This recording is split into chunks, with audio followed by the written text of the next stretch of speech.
Un cri d'injustice déchire le silence d'un quartier paisible. Un héros national humilié par ceux censés protéger la loi. Avant de plonger dans cette histoire bouleversante, si vous êtes prêt à vibrer d'émotion et à découvrir une vérité choquante, laissez un commentaire avec le numéro 1 et abonnez-vous à la chaîne. Si vous pensez que cette injustice ne vous concerne pas, donnez un pouce bleu pour soutenir la vérité. Restez jusqu'à la fin, une révélation inattendue vous attend et elle va vous secouer.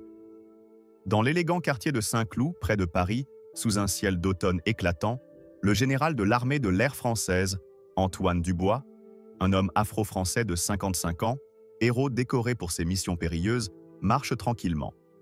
Vêtu d'un simple survêtement gris, il savoure un rare moment de paix après des mois en opération. Rien ne trahit son rang, pas d'uniforme, pas d'insigne, juste un homme ordinaire profitant d'une promenade dans son quartier cossu. Mais soudain, une sirène stridente déchire l'air. Une voiture de police s'arrête brutalement devant lui, pneus crissants sur le pavé. Deux jeunes officiers, Pierre Lefebvre et Julien Moreau, bondissent, leurs regards chargés de mépris. Sans raison, ils l'accusent d'être un individu suspect, leurs mots trempés de préjugés raciaux. La rage monte dans la gorge d'Antoine alors qu'il le plaque violemment au sol, son visage écrasé contre les pavés froids, les menottes mordant sa chair. Les passants, choqués, filment la scène, mais personne n'ose intervenir. Une voisine, Madame Claire, une ancienne résistante, hurle depuis son balcon. « Laissez cet homme, c'est une honte !» Cette injustice brûlante, cette trahison des valeurs françaises d'égalité, enflamme le cœur d'Antoine. Pourtant, il retient sa fureur, conscient qu'un faux mouvement pourrait lui coûter la vie. Ce n'est que le début d'un scandale qui secouera la nation. Partagez cette histoire pour exiger justice et révéler la vérité cachée. La scène est insoutenable. Antoine Dubois, général de l'armée de l'air française, héros national respecté, gît face contre terre dans les rues pavées de Saint-Cloud, son propre quartier. Les menottes lacèrent de ses poignets et le genou de l'officier Pierre Lefebvre s'enfonce cruellement dans son dos. Les injures racistes de Julien Moreau, son collègue, résonnent comme des coups de poignard dans l'air automnal. La voisine, Madame Claire, continue de crier depuis son balcon, sa voix tremblante de rage et d'impuissance, tandis que les smartphones des passants capturent chaque seconde de cette abomination.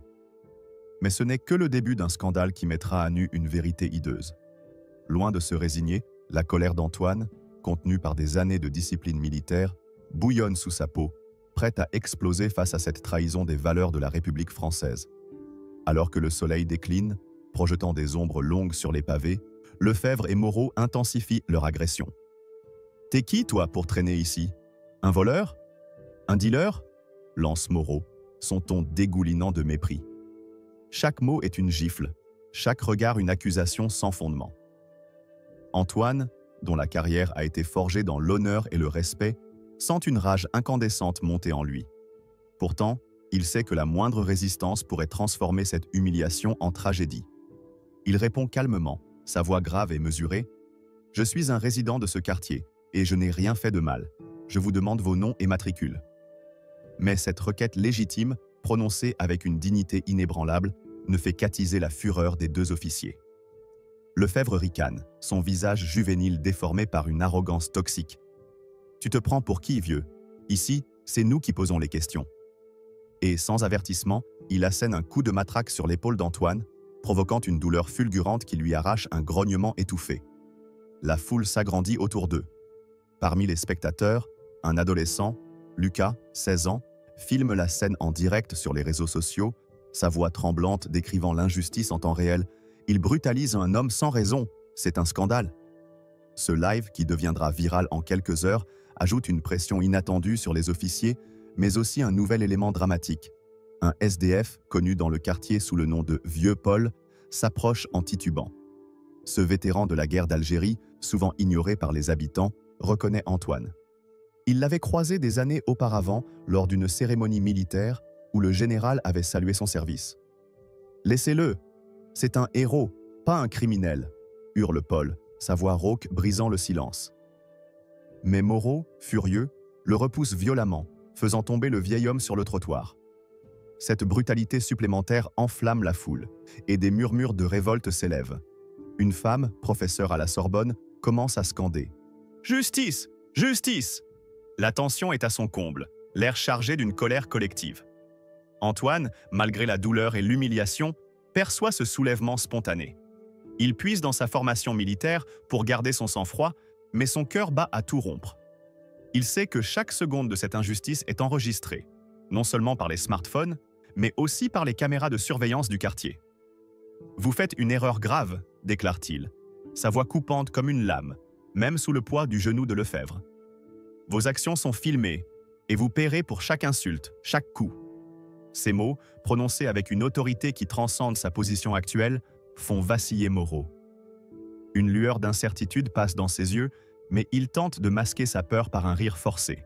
« Tu crois nous faire peur ?»« T'es rien ici », rétorque-t-il, mais sa voix tremble légèrement.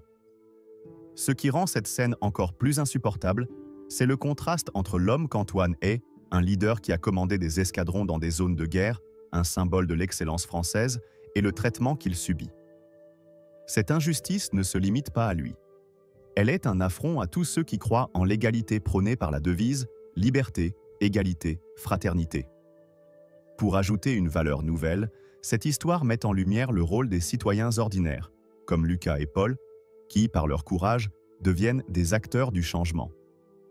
Leur intervention, bien que risquée, montre que la lutte contre l'injustice ne dépend pas seulement des puissants, mais aussi de la solidarité collective. La vidéo de Lucas, qui atteint des milliers de vues en quelques minutes, devient un cri de ralliement, amplifiant la voix des opprimés et forçant les autorités à réagir. La rage d'Antoine, bien que contenue, est palpable.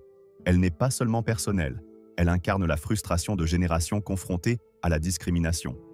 Chaque insulte, chaque coup est un rappel que, malgré ses décorations et son rang, sa couleur de peau reste une cible pour certains. Cette scène, d'une intensité dramatique, est un miroir tendu à la société française, l'obligeant à affronter ses failles.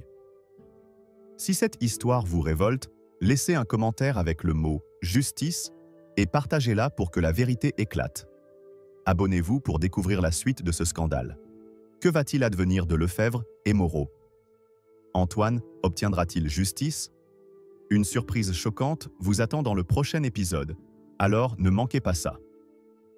Alors que le pavé de Saint-Cloud, baigné par la lumière déclinante de l'automne, devient le théâtre d'une ignominie, Antoine Dubois, général de l'armée de l'air française, reste cloué au sol, les menottes lacérant ses poignets, le genou de l'officier Pierre Lefebvre écrasant son dos.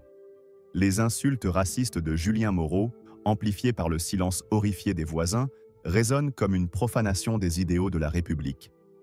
La voix de Madame Claire, criant depuis son balcon, et l'intervention courageuse de Vieux Paul, violemment repoussée, ont enflammé la foule. Le live de l'adolescent Lucas, diffusé en temps réel, fait trembler les réseaux sociaux, transformant cette injustice en un scandale national. Mais au cœur de cette tempête, Antoine, malgré la douleur physique et l'humiliation cuisante, canalise sa rage en une force froide et calculée, prêt à renverser le cours de cette abomination.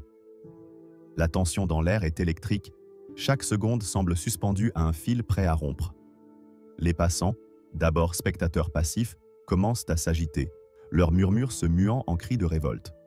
Une femme d'âge mûr, Élodie, enseignante et militante locale, s'avance, défiant les officiers. « Vous déshonorez l'uniforme », lance-t-elle, son regard brûlant de colère. Cette intervention audacieuse, inattendue dans ce quartier bourgeois où l'on évite les conflits, fait vaciller Moreau. Il tente de l'intimider, pointant un doigt menaçant. « Reculez, ou vous serez arrêté pour entrave ». Mais Élodie, soutenue par la foule grandissante, ne cède pas. Elle brandit son téléphone, filmant elle aussi, et déclare « Le monde entier verra votre honte ». Cette escalade, alimentée par la solidarité spontanée des habitants, ajoute une nouvelle dimension dramatique. L'injustice ne touche plus seulement Antoine, mais devient un affront collectif à la dignité humaine. Antoine, toujours immobilisé, sent le poids de l'histoire sur ses épaules. Sa carrière, marquée par des missions où il a risqué sa vie pour défendre la France, semble réduite à néant par l'arrogance de ses deux officiers. Pourtant, sa colère, loin de le consumer, se transforme en une détermination d'acier. « Officier », articule-t-il, sa voix basse mais tranchante comme une lame, « je vous donne une dernière chance de corriger votre erreur. » Il marque une pause, ses yeux sombres perçant ceux de Lefebvre. « Appelez vos supérieurs, dites-leur que vous venez d'arrêter Antoine Dubois, général de l'armée de l'air, résident du 15 avenue des Lilas. Et dites-leur que chaque seconde que je passe menottée sera une tâche indélébile sur votre carrière. » Ces mots, prononcés avec une autorité qui transcende sa position humiliante, font naître une lueur d'inquiétude dans les yeux de Moreau. Pour la première fois, il semble douter, mais son orgueil l'empêche de reculer. « Tu bluffes !» grogne-t-il, resserrant les menottes jusqu'à ce que du sang perle sur les poignets d'Antoine. Dans un rebondissement saisissant, un nouvel élément vient bouleverser la scène. Un officier à la retraite, le colonel Henri Marchand, qui vit à quelques rues de là, arrive sur les lieux, alerté par le live de Lucas. Marchand, qui a servi sous les ordres d'Antoine lors d'une mission en Afrique, reconnaît immédiatement son ancien commandant. Sa voix tonne, vibrante d'indignation. « Libérez le général Dubois immédiatement. Vous souillez l'honneur de la France. » Cette intervention, venant d'un homme respecté dans la communauté militaire, fait l'effet d'une bombe. Les voisins, galvanisés, se rapprochent, formant un cercle menaçant autour des officiers. Lefebvre, sentant la situation lui échapper, relâche légèrement la pression de son genou, mais Moreau, obstiné, refuse de céder. « On fait notre boulot !» aboie-t-il, mais sa voix trahit une panique croissante. Ce qui rend cette scène unique, c'est l'ajout d'une valeur nouvelle. La mémoire collective de la France, marquée par ses luttes pour la liberté et l'égalité, est invoquée par les actions des citoyens ordinaires.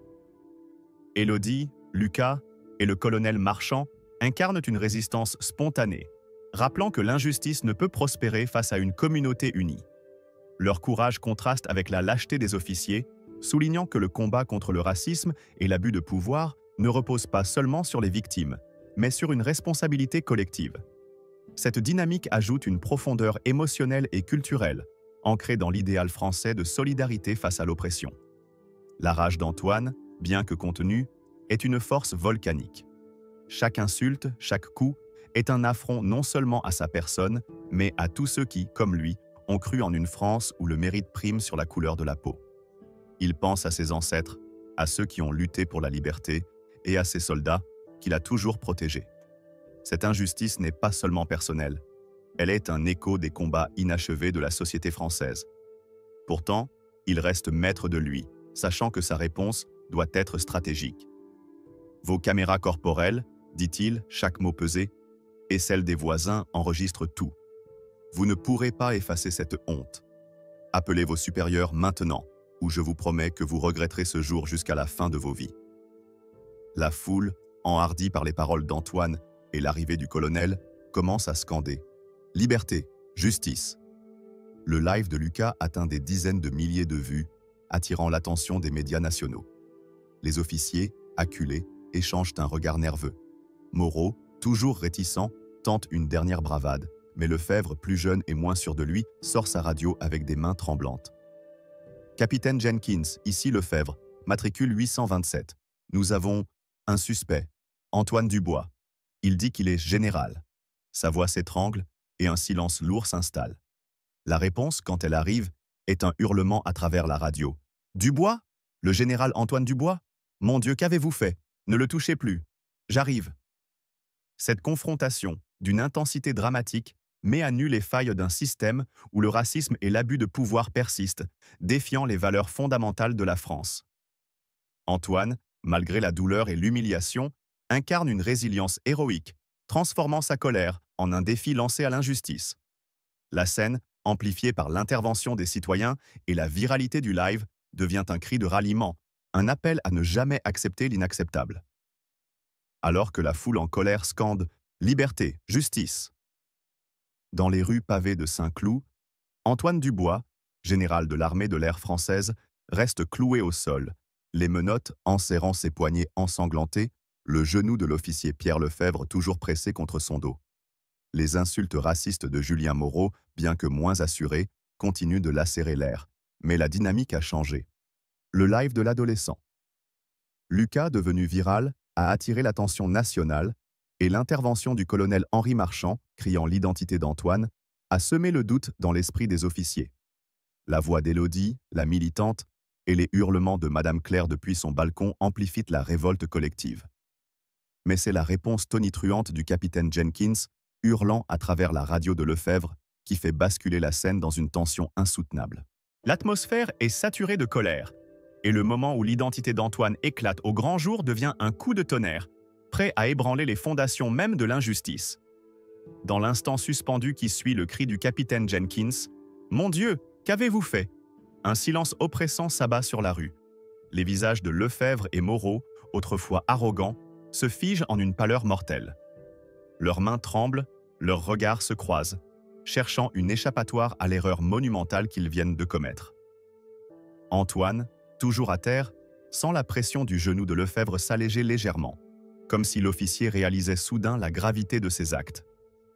Mais la rage d'Antoine, contenue par des années de discipline militaire, bouillonne plus fort que jamais. Il ne s'agit plus seulement de son humiliation personnelle, mais d'un affront à tout ce pourquoi il s'est battu. L'honneur, la justice, l'égalité. « Vous pensiez pouvoir me briser ?» murmure-t-il, sa voix basse mais vibrante d'une fureur glaciale. « Vous venez de réveiller un orage que vous ne pourrez pas arrêter. » Un élément dramatique nouveau surgit alors, ajoutant une intensité palpitante à la scène. Une journaliste indépendante, Sophie Lemoine, arrivée sur les lieux après avoir vu le live de Lucas, brandit son micro et sa caméra, interpellant directement les officiers. « Messieurs, le pays entier vous regarde. Expliquez pourquoi vous maltraitez un héros national. » Sa voix, ferme et accusatrice, résonne dans la foule, amplifiant la pression. Sophie, connue pour ses enquêtes sur les abus de pouvoir, filme en direct pour une chaîne d'information nationale, transformant cet incident local en une affaire d'ampleur nationale. Les voisins, en mardi, se rapprochent encore, formant un cercle presque menaçant autour des officiers. Une vieille dame, Madame Dupont, brandit une pancarte improvisée où elle a griffonné « Honte à la police raciste ». Ce geste spontané et audacieux galvanise la foule, qui scande désormais le nom d'Antoine. « Dubois, Dubois !» Cette mobilisation populaire, inattendue dans un quartier habituellement paisible, ajoute une dimension culturelle profonde. Elle évoque l'esprit des grandes manifestations françaises, de mai 68 à la lutte pour les droits civiques. Antoine, toujours menotté, puise dans cette énergie collective pour renforcer sa détermination. Il fixe Lefebvre, ses yeux brûlants d'une colère maîtrisée. « Appelez votre supérieur maintenant », ordonne-t-il, chaque mot prononcé avec une autorité qui semble faire trembler l'air. « Dites-lui que vous avez arrêté Antoine Dubois, général de l'armée de l'air, décoré de la Légion d'honneur. Dites-lui que vos actes racistes et illégaux sont enregistrés par des dizaines de caméras, y compris celle de cette journaliste. » Il marque une pause, laissant ses paroles s'enfoncer comme des lames. « Et dites-lui que vous venez de déclencher une tempête qui balayera vos carrières. » Ces mots, prononcés avec une précision chirurgicale, font vaciller Moreau, qui tente de masquer sa panique en resserrant les menottes, mais ses mains tremblent visiblement. Dans un rebondissement saisissant, un autre personnage entre en scène. Le député local, Marc Dubois, aucun lien de parenté avec Antoine, alerté par l'un de ses assistants qui a vu le live de Lucas. Connu pour ses discours enflammés sur l'égalité, il arrive en trombe, sa voiture s'arrêtant dans un crissement de pneus. « Libérez cet homme immédiatement !» rugit-il, sa voix portant l'autorité d'un élu de la République.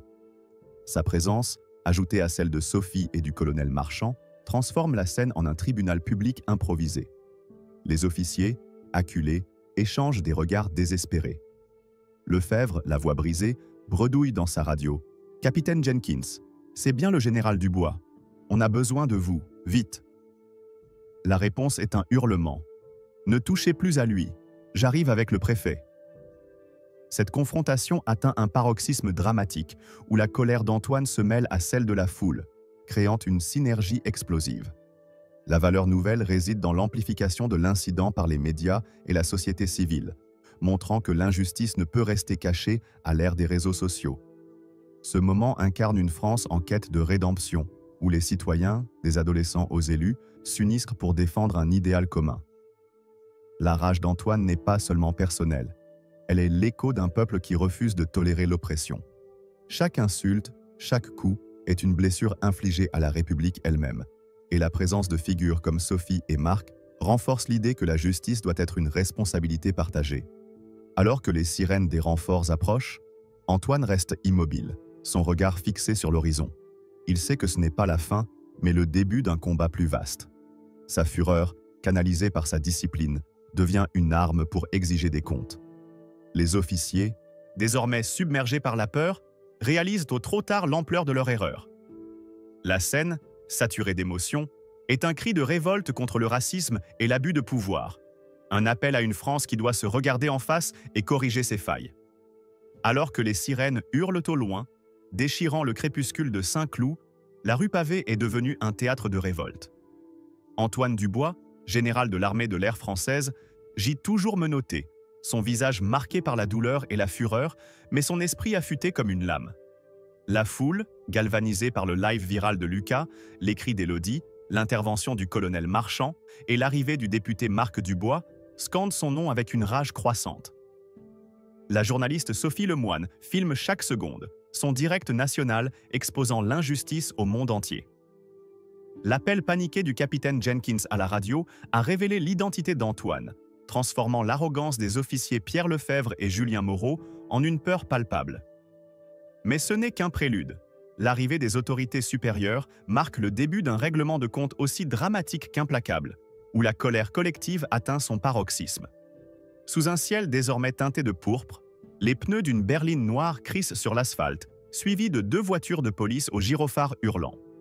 Le préfet de police, Philippe Renaud, un homme au visage sévère mais respecté pour son intégrité, descend précipitamment, flanqué du capitaine Jenkins, dont le teint blême trahit une terreur absolue. La foule s'écarte, mais son grondement ne faiblit pas.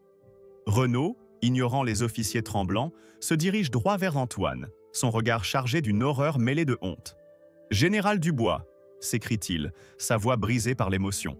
« Au nom de la République, je vous présente mes excuses les plus profondes pour cette infamie. » Il se penche pour aider Antoine à se relever, mais celui-ci, d'un geste ferme, repousse son aide, ses yeux brûlants d'une colère contenue mais dévastatrice. « Vos excuses, préfet, dit-il, chaque mot pesant comme un verdict, ne suffiront pas à effacer cette trahison des valeurs que j'ai juré de défendre. » La scène prend une tournure encore plus dramatique avec l'arrivée d'un personnage inattendu. Amira Khalil, une avocate des droits humains, alertée par le direct de Sophie. Connue pour ses combats contre les abus policiers, elle s'avance, son dossier sous le bras, et déclare d'une voix claire « Général Dubois, je mets mes services à votre disposition pour que justice soit rendue. » Sa présence, symbolisant la lutte juridique contre l'injustice, électrise la foule. Amira, d'origine maghrébine, incarne elle-même les combats d'Antoine, ajoutant une couche de solidarité intersectionnelle.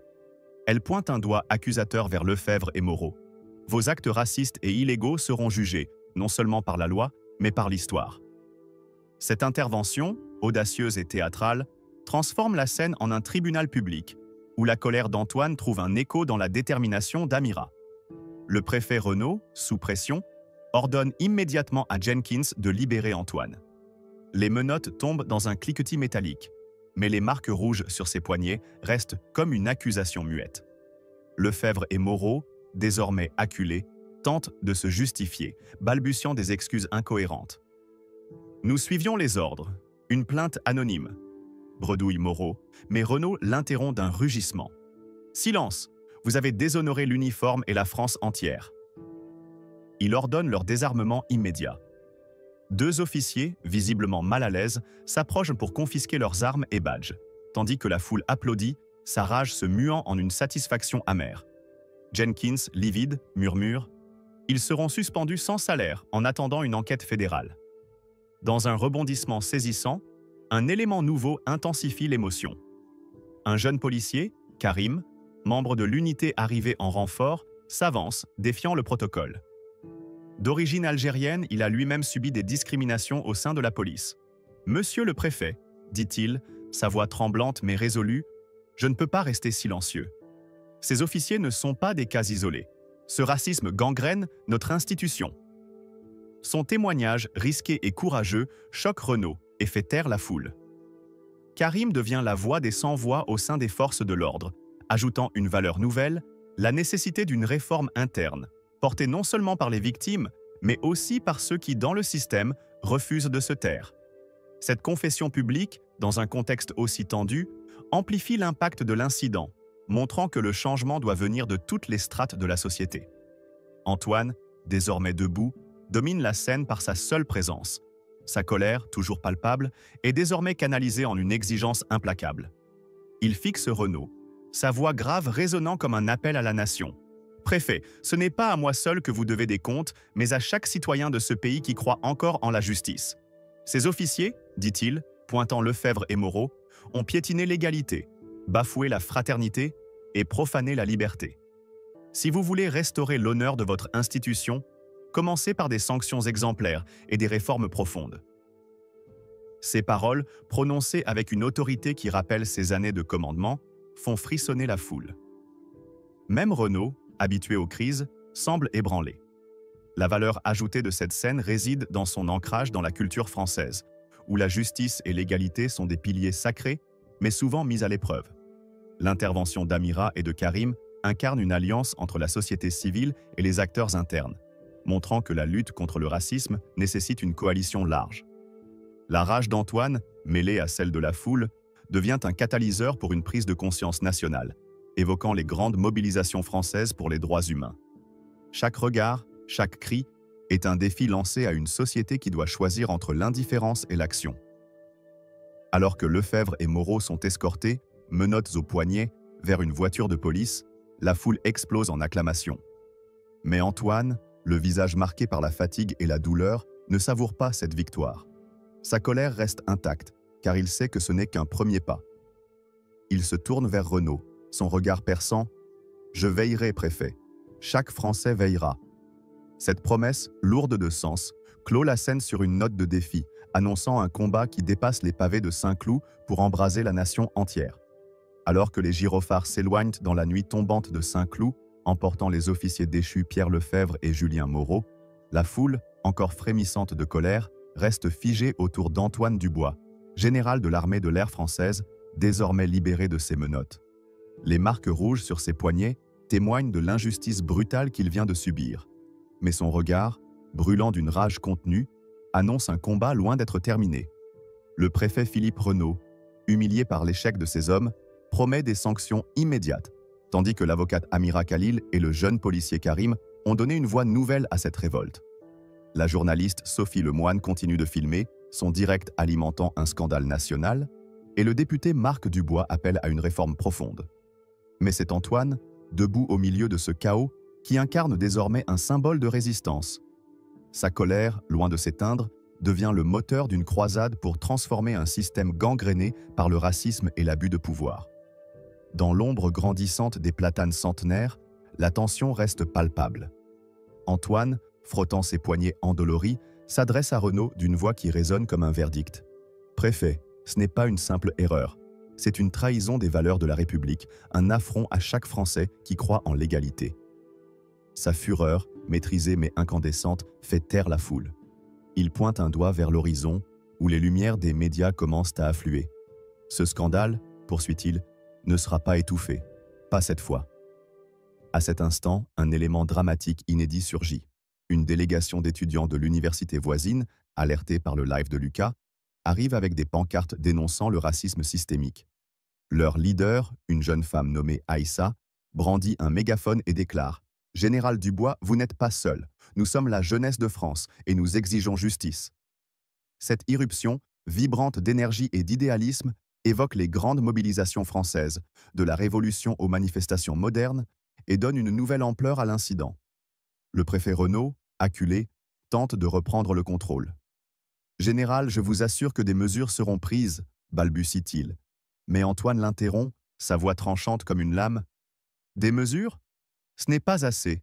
Je veux des réformes, des changements structurels, des garanties que personne, qu'il soit général ou ouvrier, ne subira plus une telle indignité à cause de sa couleur de peau. » La foule rugit en approbation, et Aïssa, galvanisée, lance un slogan repris par tous. « Plus jamais ça, plus jamais ça !»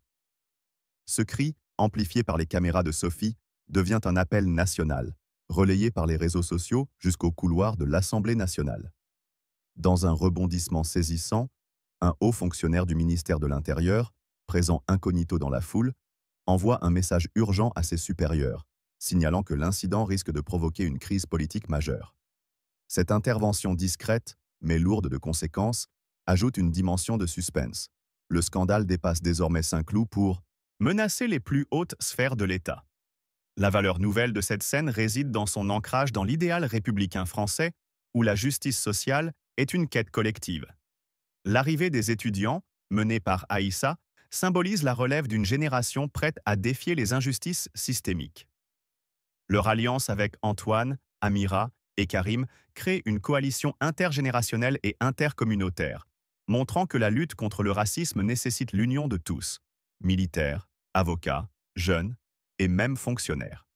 Cette dynamique, profondément enracinée dans la culture française de la résistance, donne à l'histoire une résonance universelle, rappelant les combats historiques pour les droits humains. La colère d'Antoine, loin d'être une simple réaction personnelle, devient le catalyseur d'un mouvement plus large, où chaque citoyen est appelé à prendre part. Le préfet Renaud, sous le feu des regards, annonce des mesures immédiates. Une enquête fédérale sur Lefebvre et Moreau, une suspension sans salaire et la promesse d'un audit complet de la police de Saint-Cloud. Mais Antoine, inflexible, rétorque « Un audit ne suffira pas.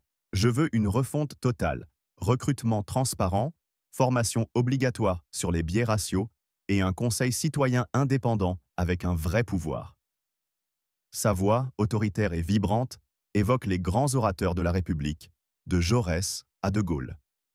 Il se tourne vers la foule, ses yeux scintillant d'une détermination farouche. « Vous, le peuple, êtes les gardiens de cette justice. Ne laissez pas cette flamme s'éteindre. » Ces mots, portés par le vent, enflammant les cœurs. Et même Renaud, visiblement ébranlé, baisse les yeux. Dans un autre tournant dramatique, Amira Khalil prend la parole, annonçant qu'elle déposera une plainte collective au nom d'Antoine et de toutes les victimes d'abus policiers dans la région. « Ce n'est pas juste l'histoire d'un général », déclare-t-elle, sa voix tremblante de colère. « C'est celle de milliers de Français discriminés chaque jour. Nous porterons ce combat jusqu'à la Cour européenne des droits de l'homme s'il le faut. » Cette promesse, soutenue par les acclamations des étudiants, transforme l'incident en un symbole de résistance globale. La rage collective, alimentée par des décennies de frustration, atteint un point de rupture, et Saint-Cloud devient le théâtre d'un réveil national. Alors que la nuit enveloppe la rue, Antoine, épuisé mais résolu, s'éloigne, escorté par Marc Dubois et Amira. Sa colère, désormais canalisée en un projet de réforme, reste un feu ardent. Il sait que ce scandale n'est que le début d'une lutte longue et ardue, mais il est prêt à la mener, pour lui, pour Vieux-Paul, pour Aïssa et pour tous ceux qui croient encore en une France juste. Si cette histoire vous touche, laissez un commentaire avec le mot « réforme » et partagez-la pour amplifier ce cri de justice. Abonnez-vous pour découvrir comment Antoine transformera ce scandale en un changement historique. La suite vous révélera une surprise qui pourrait ébranler l'État lui-même. Ne manquez pas ça. Alors que la nuit enveloppe Saint-Cloud, Antoine Dubois, général de l'armée de l'air française, s'éloigne des pavés encore vibrants de la colère collective, escorté par le député Marc Dubois et l'avocate Amira Khalil. Les cris de la foule, portés par Aïssa et les étudiants, amplifiés par le live de Lucas et les caméras de Sophie Lemoine, résonnent encore dans ses oreilles. Les promesses de réforme du préfet Renaud et la suspension des officiers Lefebvre et Moreau ne suffisent pas à apaiser sa fureur. Chaque marque sur ses poignets, chaque insulte raciste, est un rappel brûlant que l'injustice persiste, même pour un héros décoré. Mais Antoine, forgé par des années de combat, transforme cette rage en un serment solennel. Il ne se taira pas. Sa lutte, désormais, dépasse sa propre humiliation pour embraser un mouvement national contre le racisme et l'abus de pouvoir. Sous les lampadaires vacillants, Antoine s'arrête un instant, son regard perçant l'obscurité. Sa voix, grave et vibrante, s'élève comme un défi à l'histoire. Cette nuit ne sera pas oubliée. Elle marquera le début d'un réveil. À cet instant, un événement inattendu ajoute une intensité dramatique. Un groupe d'anciens combattants, alertés par les réseaux sociaux, se joint à la foule. Leur leader, un vétéran malien nommé Moussa, qui a servi sous les ordres d'Antoine en mission, s'avance, une médaille militaire épinglée à sa veste usée. « Général, déclare-t-il, les larmes aux yeux, votre combat est le nôtre. Nous, les oubliés, nous battrons avec vous. » Cette alliance, symbolisant l'union des générations et des communautés marginalisées, donne à la scène une profondeur poignante, évoquant la fraternité des tranchées et des luttes anticoloniales françaises. La colère d'Antoine, loin de s'éteindre, devient une flamme qui embrase son discours. ce n'est pas seulement mon honneur. Qu'ils ont piétiné, rugit-il, s'adressant à Moussa, Aïssa et la foule, c'est celui de chaque Français qui croit en la justice. Il promet de porter ce scandale jusqu'aux plus hautes instances, exigeant des lois plus strictes contre les abus policiers et une éducation nationale qui enseigne l'égalité dès l'enfance. Cette vision, ancrée dans les idéaux républicains, ajoute une valeur nouvelle. La transformation de l'éducation comme rempart contre le racisme. La rage collective, amplifiée par l'intervention de Moussa, devient un appel à réécrire l'avenir de la France. Alors que la foule scande son nom, Antoine, épuisé mais inflexible, sait que ce combat sera long. Chaque insulte subie est un cri pour les sans-voix. Chaque coup, une raison de se battre. Sa fureur, désormais un phare dans la nuit, rallume l'espoir d'une nation prête à affronter ses démons. Cette scène, d'une intensité dramatique, incarne l'esprit français de résistance, où un homme, soutenu par son peuple, défie l'injustice pour bâtir un monde plus juste. Alors que les échos des cris de justice s'estompent dans les rues de Saint-Cloud, Antoine Dubois, général de l'armée de l'air française, se tient droit, entouré par Moussa, Aïssa et la foule enflammée par sa promesse de lutte. Sa colère, un feu inextinguible, a transformé une humiliation personnelle en un mouvement national contre le racisme et l'abus de pouvoir. Sous les étoiles, il incarne désormais un symbole de résistance, prêt à défier un système défaillant. Mais cette nuit marque aussi un tournant. Sa fureur devient une vision pour une France réconciliée avec ses idéaux. Dans l'obscurité vibrante, un dernier rebondissement surgit. Une lettre anonyme, glissée dans la poche d'Antoine par un inconnu dans la foule, révèle un scandale. Des plaintes similaires contre Lefebvre et Moreau avaient été ignorées par leurs supérieurs. Cette découverte, comme un coup de poignard, attise sa rage. « Il savait !» gronde-t-il, brandissant la lettre, sa voix tonnant comme un appel à la révolte. Il jure de porter cette preuve jusqu'à l'Élysée, exigeant une transparence totale. Cette révélation, ancrée dans la quête française de vérité, ajoute une valeur nouvelle, la dénonciation des complicités institutionnelles, un cri pour une justice sans compromis. Antoine, les poings serrés, fixe l'horizon. Cette injustice, déclare-t-il, est un défi à notre République. Nous la relèverons ensemble. Sa colère, désormais un phare, inspire une nation à se dresser contre l'oppression, forgeant un avenir où l'égalité triomphe.